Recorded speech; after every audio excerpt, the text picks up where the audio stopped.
지금 법사위에서 오는 30일에 조희대 대법원장과 한덕수 전 총리, 대법관 4명, 지기현 판사 등을 증인으로 채택한 청문회 열기로 결정을 했잖아요. 민주당에서는 원내 지도부와 사전에 상의는 안 됐다고 밝혔어요. 원내 지도부와 상의가 미리 안 됐는지 아니면 법사에서 결정을 해서 원내 지도부에 통보를 했는지는 그건 모르겠으나 최소한 제가 알고 있는 상임위의 일정은 원내 지도부와 공유를 하게 돼 있죠. 그리고 최소한 지도부가 공유를 하지 않겠습니까? 전체 의원들과의 의견은 물어보지 않는 건 확실한 것 같아요.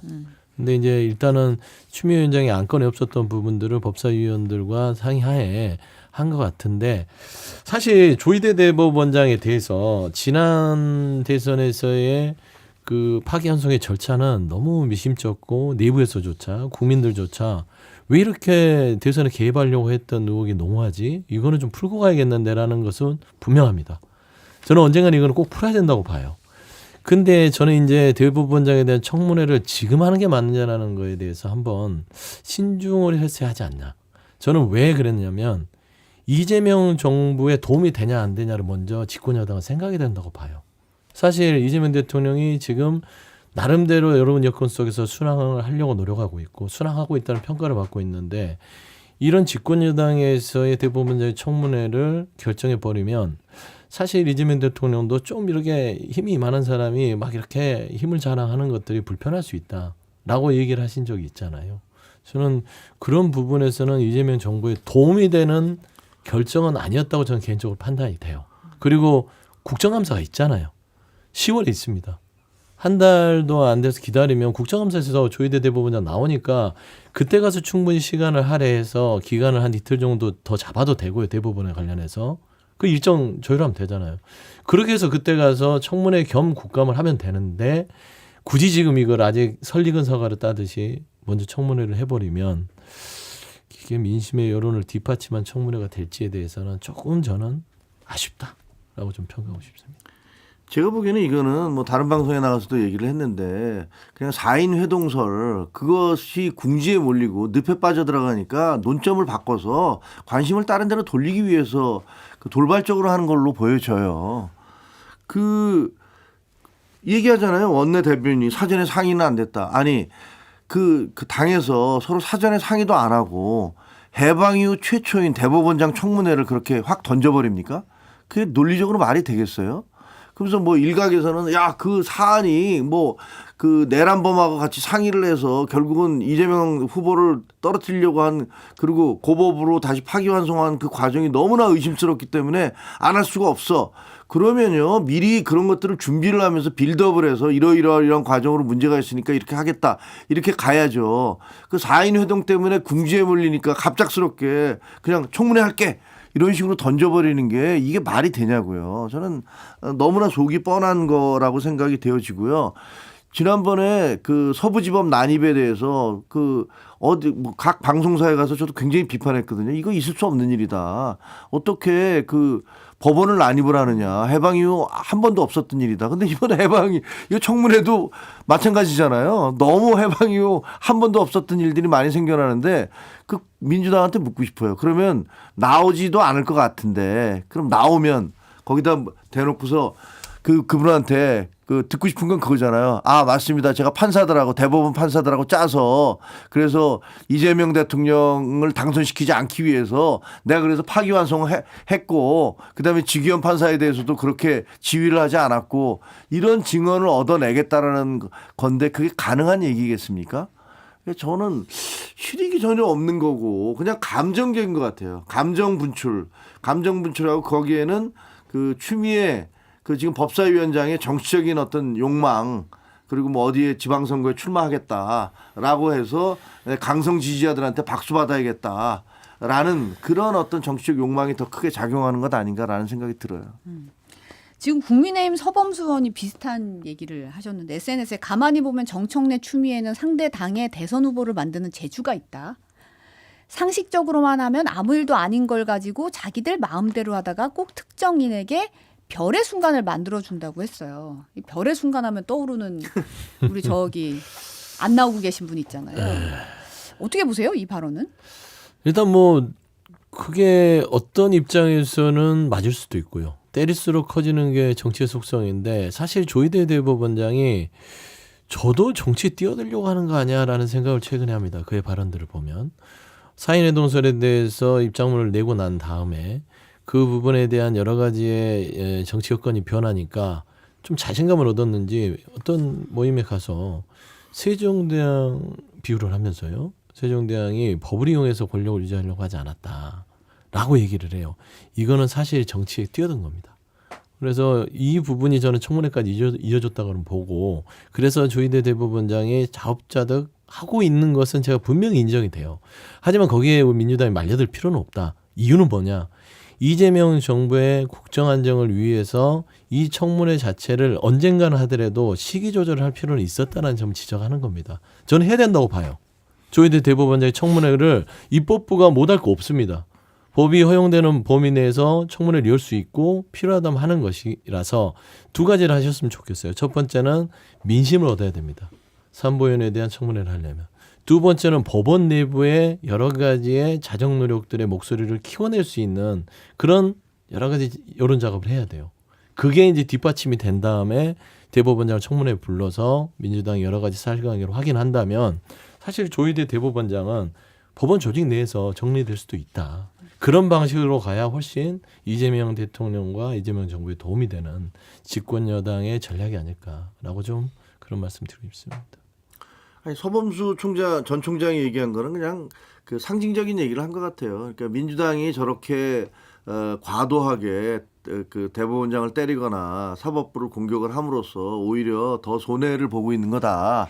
당신들한테 이득이 될 것 같지 그거 아니거든. 이런 얘기를 이렇게 상징적으로 별의 순간이라는 걸 얘기하는 것 같고 그 별의 순간이 조희대 대법원장을 겨냥해서 한 거라고는 생각하지 않습니다.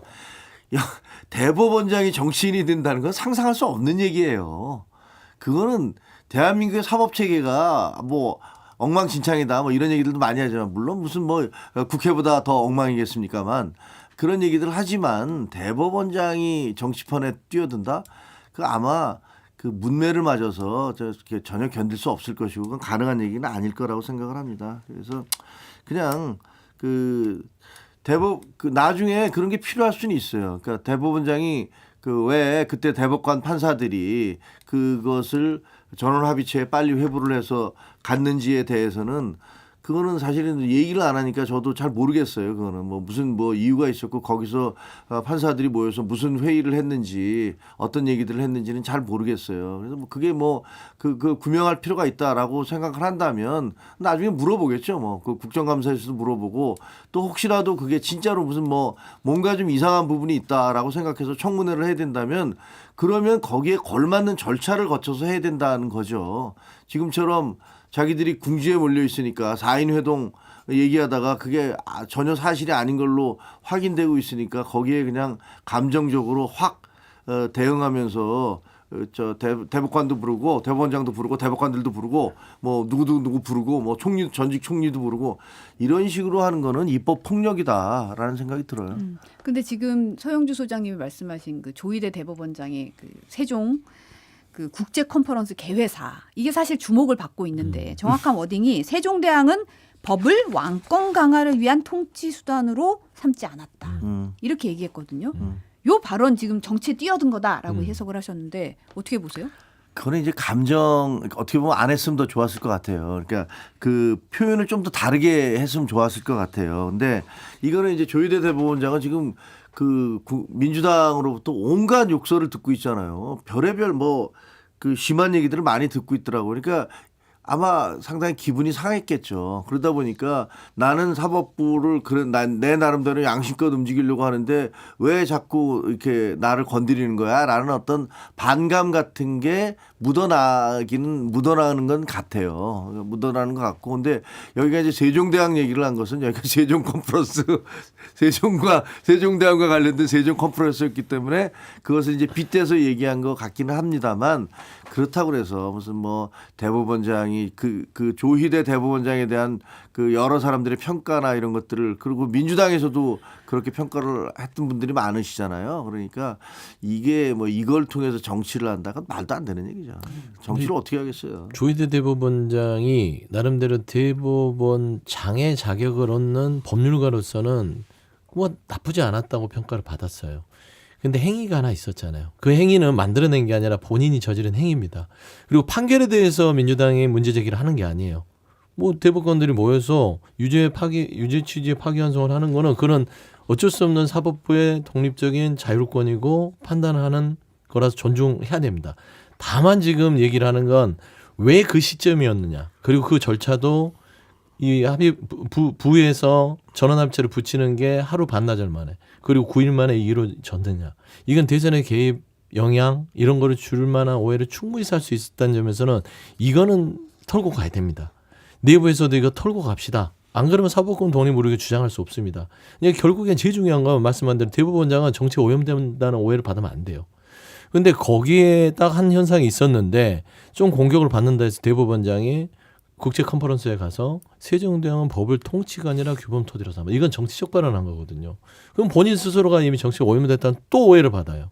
저는 이 부분은 조희대 대법원장에 대해서 법원 내부에서 문제 제기를 하고 바로잡는 게 우선되면 좋겠다라는 좀 말씀 좀 드리고 싶습니다. 이게 그렇게 의심이 되는데 이게 그 명백하게 그렇게 얘기한 거라고 할 수도 없잖아요. 빗대서 얘기했기 때문에 세종대왕을 빗대서 뭐 세종대왕이 그렇게 하셨던 거를 나는 뭐 그냥 순수하게 말 그대로 얘기한 거다라고 얘기하면 이게 참 애매모호한 거죠. 그러니까 이렇게 명예훼손이나 이런 것들을 따질 때 사실의 적시냐 아니냐를 따질 때 구체적으로 그것을 얘기했느냐 아니면 굉장히 은유적으로 돌려서 얘기했느냐가 그 법적인 판단의 기준이 되잖아요. 그러니까 아마 이것도 이분도 뭐 본인이 그 심정적으로는 그 굉장히 불쾌한 감정을 표현하는 것 같은데 이거는 애둘러서 표현했기 때문에 이거를 가지고서 사실은 그냥 정치적으로 공세를 할 수는 있지만 당신은 왜 그런 얘기를 했어라고 공격하기도 쉽지는 않죠.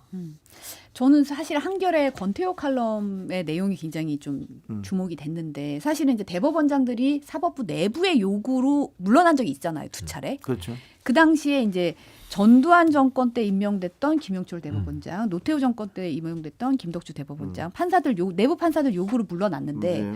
사실은 이 사람들이 전도 재판을 처리했다면 그때는 국민들이 의구심을 갖지 않았겠냐 이런 지적을 했거든요. 사실 조희대 대법원장이 윤 전 대통령이 임명을 했고 그리고 12.3 계엄 이후에 조 대법원장이 보여줬던 모습 자체가 국민 불신을 자초한 측면이 있기 때문에 이걸 해소하기 위한 조처가 단 하나라도 있었냐. 오직 그냥 사법부 독립만 외치지 않았냐라는 지적이 이제 칼럼 내 주요 내용인데 그 부분에 있어서 지금 사법부가 어떤 모습을 보여주고 조희대 대법원장이 어떤 모습을 보여주고 있느냐 이 부분 되게 중요한 것 같아요. 그걸 못 보여주니까 지금 정치권이 외부적인 수술을 하려고 하는 겁니다. 그러니까 이 견제와 균형이라는 원리가 그거예요. 견제 균형은 입법, 사법, 행정 스스로가 잘하고 있으면 견제를 할 필요가 없죠. 사실상 옆에서 지원하고 도와주고 균형을 유지하려고 하는 것인데 그 각 부처 중에 사법부라는 이 독립된 기구가 본인들 스스로 내부에서 그런 국민적인 불신과 신뢰에 대한 회복에 노력을 하지 않고 사법부 독립만 내세워서 우리 건들지 마라고만 하고 있어요. 그걸 놔둬야 됩니까? 상권분립이라는 미명 아래? 아니죠. 그렇기 때문에 견제 기능을 할 수 있는 건 입법부였고 입법부는 그걸 할 수밖에 없다. 저는 거기에 대해서는 100% 동감합니다. 근데 저는 시기 조절, 그다음에 여론과 국민들의 어떤 조금 녹익는 어떤 과정들, 숙성의 과정들이 한 다음에 좀 이런 것들이 이루어졌으면 조금 더 이 새로운 이재명 정부에 도움이 되지 않을까라는 아쉬움이 남는다는 부분. 그런 얘기를 하셨지. 저는 조희대 대법원장의 지금 처신 자체가 아주 올바르다고 보지는 않습니다.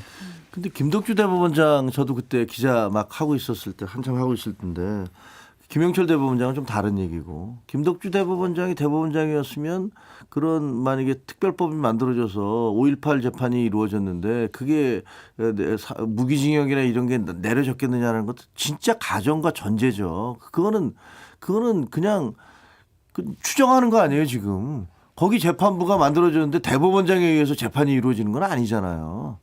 그리고 그 결정도 전원합의체 결정을 대법원장 혼자서 내리는 것도 아니잖아요. 우리 헌법재판소도 봤지 않습니까? 헌법재판소에서 8대 0 내려졌어요. 거기 그리고 그 이전에 그 박근혜 전 대통령에 대해서도 마찬가지였고요. 대통령이 임명한 사람들이 박근혜 대통령 때 훨씬 많았어요. 그런데도 전원일치로 그 탄핵이 내려졌고, 그다음에 이번에도 여러 가지 얘기가 있었지만 아무도 거기에 대해서 단 한 건에 대해서도 반대하지 않았단 말이에요. 그러니까 이렇게 전제를 깔아놓고서 그러니까 조희대도 지금 그냥 놔두면 뭔가 이상할 것이다라고 얘기하는 것은 좀 너무 추정에 해당되는 것이고, 이런 식의 추정을 근거로 해서 사법부를 공격하는 것도 사법의 탄압일 수도 있어요.